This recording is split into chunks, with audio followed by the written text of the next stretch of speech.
Viewers, we all know that the great Western Renaissance idea of separating church and state was imposed on India by our British colonial masters. A majority of Indians who served the British enthusiastically signed up to the idea. It was called secularism. These Indians thought that adopting Western mores was a sign of progressivism. The ideals of Western civilization, I dare say, were considered sophisticated, better than the ideals of our Indic value systems that we were all taught to look down upon. None of the Indians who got swept up by British propaganda paused to think or ask themselves why the British that insisted on foisting secularism upon us never made an express constitutional commitment to the idea themselves. Even today, our erstwhile quote civilizer unquote remains an Anglican state, a Christian state. Secularism evolved in the West because society was steeped in religious dogma. The king or monarch ruled in the name of God, and naturally the state's laws and institutions were infused with religiosity. But some in the West figured that for reason and a spirit of inquiry to flourish and to propel social and technological advancement, society had to be freed from the stranglehold of religious dogma. There had to be a separation of church and state. In India, from the very beginning of time, society was guided by Sanatana or Hindu Dharma. As we know, Dharma is a universal code of ethics, of morality and righteous conduct. It isn't a religion. No one is bound by it. It is open to question. And that's the principal reason why Hindu tradition is the most accepting, inclusive and inherently plural. In fact, India would have been secular despite the British. Which is why, luckily, there are still some who don't prostrate before Western secularism. And that's what Tamil Nadu Governor Mr. Ravi was saying when he ventured to tell us that Western secularism is an import, an ill-suited import, and that our country must be guided by Dharma. Because as we encountered secularism, many frauds were committed in its name in our country. This is what N. Ravi, Tamil Nadu governor, said, and let me quote him word for word. Many frauds have been committed against the people of this country, and one of them is the wrong interpretation of secularism. Secularism is a European concept and should remain there. In India, there is no need for secularism. In Europe, secularism came because there was a fight between the church and the king. The entire Constituent Assembly said, Bharat is born out of Dharma. How can there be conflict in Dharma? 25 years later, during the emergency period, an insecure Prime Minister, in an effort to appease certain sections of the people, introduced secularism into the Constitution, unquote. Now, viewers, unfortunately, the Congress has reflexively attacked Governor Ravi and accused him of plotting with the Modi government to rewrite the Constitution and turn India into a Hindu religious Rajya, where minorities will be discriminated against, subordinated to the majority. Manikam Tagore, Congress Member of Parliament, says, quote, these are condemnable views. BJP wants to insult other religions. BJP and RSS want to change the Constitution, and we will never allow it, unquote. Dinesh Gundu Rao, Karnataka Minister, says, quote, Tamil Nadu Governor wants to propagate hate. India's ethos says secularism. The West propagates one religion, one language concept, unquote. Viewers, but modern day Congress leaders need to ask themselves why the framers of the Constitution didn't think it necessary to include the word secularism in the original preamble of the Constitution. And did the lack of the express mention of the word secularism in the preamble make India any less secular right up to 1976? Was India always going to be secular because Sanatana Dharma The edifice of our civilization ethos is inherently inclusive and plural. That's what makes Hindus tolerant. The answer, in fact, has been supplied by Congress greats themselves when they were debating in 1949 a proposal moved by Constituent Assembly member K.T. Shah to inject the word secular into the Constitution's preamble. And after hearing them, perhaps you will accept that Governor Ravi isn't off the mark, isn't wrong. Here's what B.R. Ambedkar, the person who helmed the drafting committee of the Constitution, said. He said, "What should be the policy of this state? How the society should be organized in social and economic sides are matters that cannot be laid down in the Constitution itself because that is destroying democracy altogether," unquote. He was against the idea of introducing the word socialism and secularism. Both of these were debated in the Constituent Assembly. Here's another hard fact. Jawaharlal Nehru, who was the Prime Minister at that time of the interim assembly, and he said, quote, "Another word is thrown up a good deal, this secular state business. Maybe with all humility, those gentlemen who use this word often consult some dictionary before they use it," unquote. Now viewers, Nehru perhaps didn't want this word injected because then he would have been held to it in some regards. His government swore by secularism, but didn't follow it to the last letter. Viewers, allowances were made. While the personal laws of one particular faith were encoded, others weren't. And there were several other discriminations wrought under the name secularism by Mr. Nehru. So he had his reasons not to introduce the word secular in the preamble. Then there was Sardar Patel, and he said, quote, "In the long run, it would be in the interest of all to forget that there is anything like majority or minority in this country, and that in India there is only one community," unquote, which is, viewers, Indians. Hard fact 4, K.M. Munshi was a senior Congress member, also part of Nehru's cabinet. He said, quote, "We're a people with deeply religious moorings. At the same time, we have a living tradition of religious tolerance. The result of the broad outlook of Hinduism that all religions lead to the same God.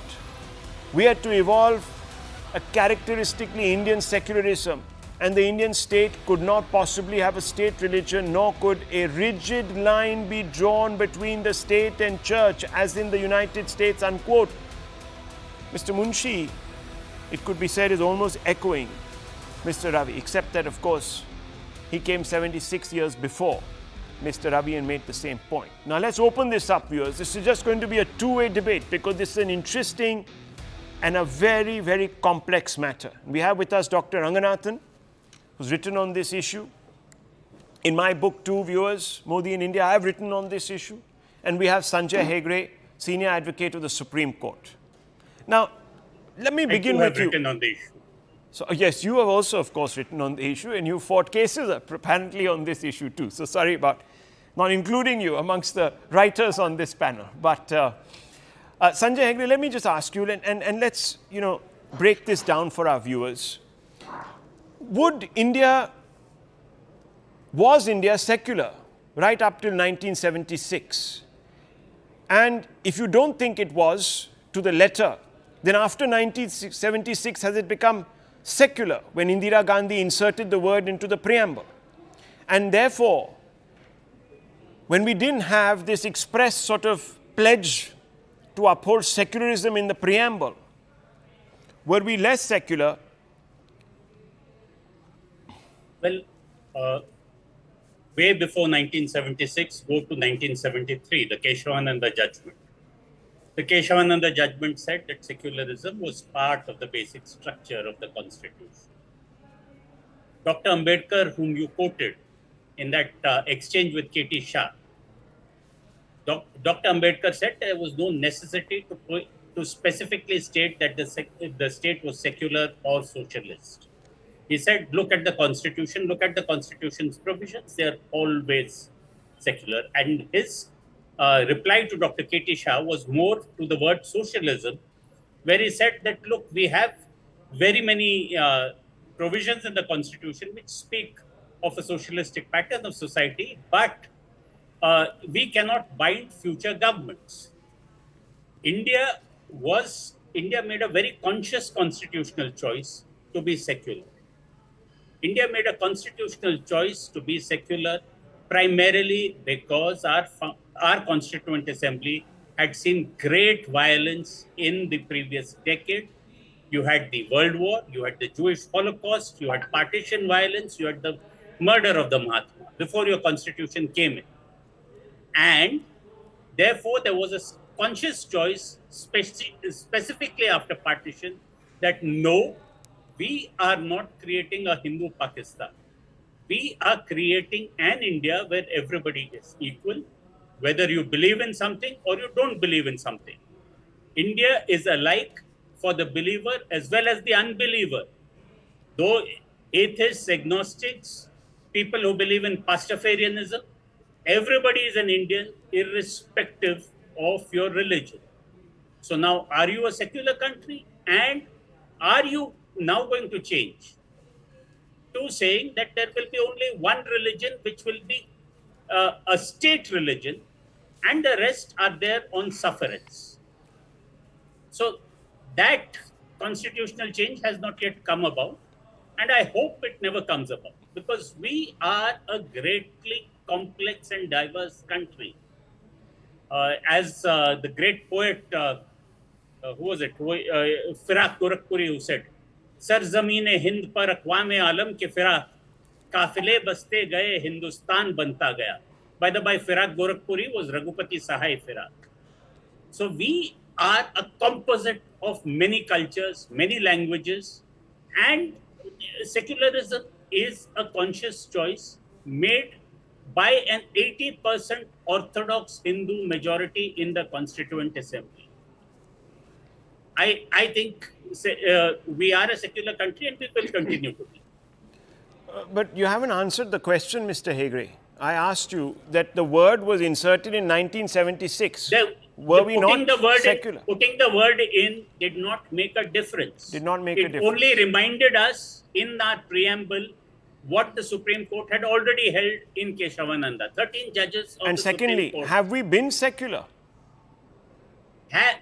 We have attempted to be secular attempted to be, but at all times, there have been times when we have failed. So Gujarat now we have to ask ourselves, why did we fail? 2002. Why did please? Let's not be selective. Let's look at the several other hundreds of riots. Let's look at 6th of December 1992. Wow. Were we a secular country? What were we in 1990 when Kashmiri Hindus like me were thrown out of the state of Kashmir? I thought you were a Kannadiga. I'm both. Tell me. I'm an Indian first though, but tell me. Yes. So I'll tell you, it was wrong, and it continues to be wrong. Yeah. But the answer is not to throw others out of the country in revenge. Okay. But we can't cherry pick our examples. In fact, viewers, the policies that were made by Mr. Nehru, the great liberal secularist, were hardly upholding the letter and the spirit of secularism that was woven into our constitution, viewers. And Sanjay Hegde used the term, we didn't want to be a Hindu Pakistan.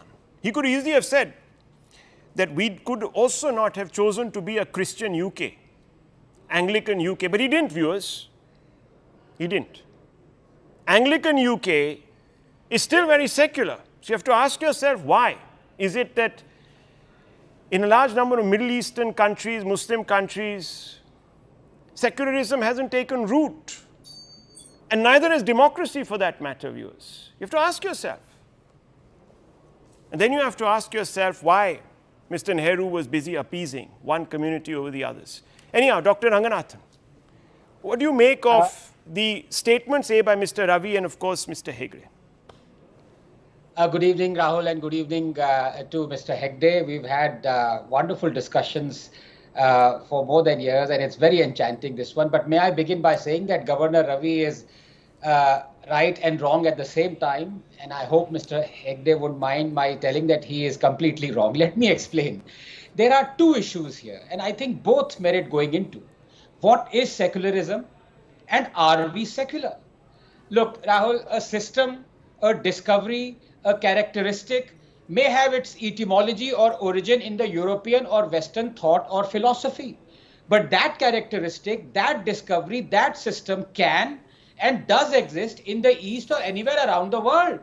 That the B form of DNA is double helical is not just a Western concept, it's a global concept. The genomic DNA of Indians is also double helical. Darwin's theory of evolution is not a Western concept. It describes and explains evolution everywhere. There is nothing called European double helical DNA or Indian double helical DNA. There is only double helical DNA. Similarly, the concept of secularism may have originated in the West. It may be understood as secularism being total separation of religion and state or church and state, total. But the meaning of this concept cannot be changed to suit a particular nation or ideology. You are either secular or you are not secular. And our state is plural. Our state is not secular. There are half a dozen articles and amendments and directive principles in our constitution that make it plural, not secular. In fact, as you rightly said, the word secular was inserted in our preamble by Indira Gandhi during the emergency. It was absent from Ambedkar's constitution. But why do we feel plural is bad? Do we have a complex against nations that are secular? And why must we feel it is bad to be plural? Why must we insist that plural means secular? It does not. Our state declares itself to be secular, but is shamelessly not so.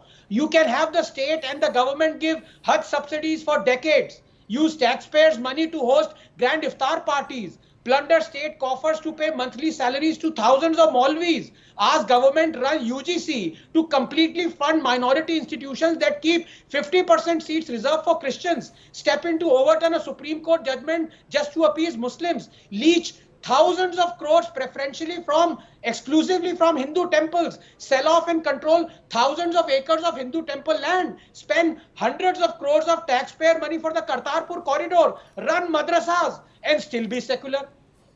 Secularism for us is when, quote, there is no deity except Allah and no one has the right to be worshipped but him, unquote, amplified through the loudspeaker 5 times a day, is creating amity.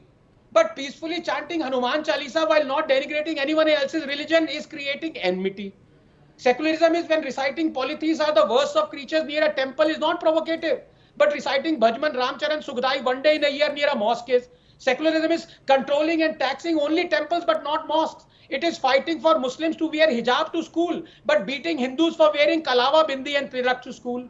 Secularism is respecting the Supreme Court Sabrimala judgment, but overturning the Supreme Court Shah Bano judgment. For how long, Rahul, will we pretend that we are not practicing secularism, but rather appeasement or pluralism? Rahul, if you truly believe that religion should keep out of state, the corollary is equally applicable. This is logic. It's embarrassing to state it again and again. The state should also keep out of religion. Does it? No. Why is the state paying the surveyors of the Waqf board? Why is the state paying salaries to Maulvis? Why is the state giving interest-free loans to set up shops on Waqf land and mosque land? Why is the state running madrasas? Why is the state giving hundreds of crores to set up Christian Development Corporation? How can a state be secular and at the same time control more than 100,000 Hindu temples? Rahul, should we be secular? Yes. But are we? No. And therefore, viewers, Mr. Ravi said, many frauds have been committed against the people of this country, and one of them is the wrong interpretation of secularism. So, Mr. Hegde, we have these examples, these aberrations. So, that's why I'm asking you, what is the bruha, what is the Congress getting into a lather about? That, oh, secularism, when they haven't done anything to uplift, uphold the real basic tenets of it. I don't speak for the Congress. No, I understand that. I'm just generally asking. So my point is simple. Listen, I don't care who follows what religion, but I do care if a fellow Indian is discriminated against on the basis of his religion. Okay, so then should we have, Mr. Hegde, a straight question? The UCC cutting across all lines, all castes, all religions, no questions asked. if you have a neutral UCC, religion neutral, maybe yes. But Maybe. let me put it this way. A UCC which allows for gay marriages, a UCC which says that this is how a marriage in any form is to be registered. You may have a Hindu ritual, you may have a Sikh ritual, you have a Muslim ritual, but everything gets registered. All that is fine. There is no problem. But to privilege one over the other, or saying that this is right, this is what we've been following, and therefore. But that's what has been going on for years in this country, in the name of formulating various laws to carry people along. You have forgotten your history. Okay. When the Hindu Code Bill came in, who were the biggest opponents of it? The biggest opponents of it were the then Jansangh and the RSS of that time. Yes, they naturally. Because it was one-sided. The other community was being completely given a free pass. They had no obligations to conform to any higher law, secular law. That's why. Listen, in 1939, when we were still not an independent republic, that's when the Shariat Act came in. The British codified that. Then came the question of how do you codify Hindu law. Hindu law had various schools. You had Mitakshara, you had Dayabaga, etc., etc. How do you codify it was the first step. Okay, very quickly. You have now 20 seconds. two codified religious laws. Okay. How do you merge it into a uniform civil code is a third question. Is a third question, etc., etc. Yes, doctor. No, look, Mr. Hegde is right on one count when he says giving privilege to preferentially one community is wrong. I agree with it. Exactly. But then he doesn't explain why discriminating against one community is right. It's not. I just gave you 10, 15 examples where Hindus are being rampantly discriminated against in this business of secularism. Give me the time, we'll answer. No, come on. I mean, look, these are facts, and it's not for you. And it's not for you, Mr. Hegde, to answer this question. It is for actually. Go on and on and on because it is. You know, I can't regurgitate facts the way Anand does. Yeah, I don't know whether he has a teleprompter or a compendium of WhatsApp in front of him. But each of these things has an answer. You can be rude. Okay. Just to show that there is no teleprompter now, here. For instance, there he is no spoke of the Hajj. teleprompter for you to be embarrassed. Okay, gentlemen. Now, gentlemen. Yeah. Let's not be rude. He spoke about the Hajj subsidy. The Hajj subsidy was basically an Air India subsidy. Why should it be? Why should it be any subsidy? And it was a Muslim judge of the Supreme Court who struck it down. That doesn't matter whether he did or he didn't. The point is a policy was drafted to favor one community over the others. And viewers, I mean, you have in this country. It was drafted to favor Air India. Okay. Now, viewers, we can put a spin on it. We can put this spin on it. This is a great comeback by you, Mr. Hegde. But let's not pretend that the elephant isn't in the room. It is very much in the room. And that is one of the reasons why Mr. Modi won in election, viewers.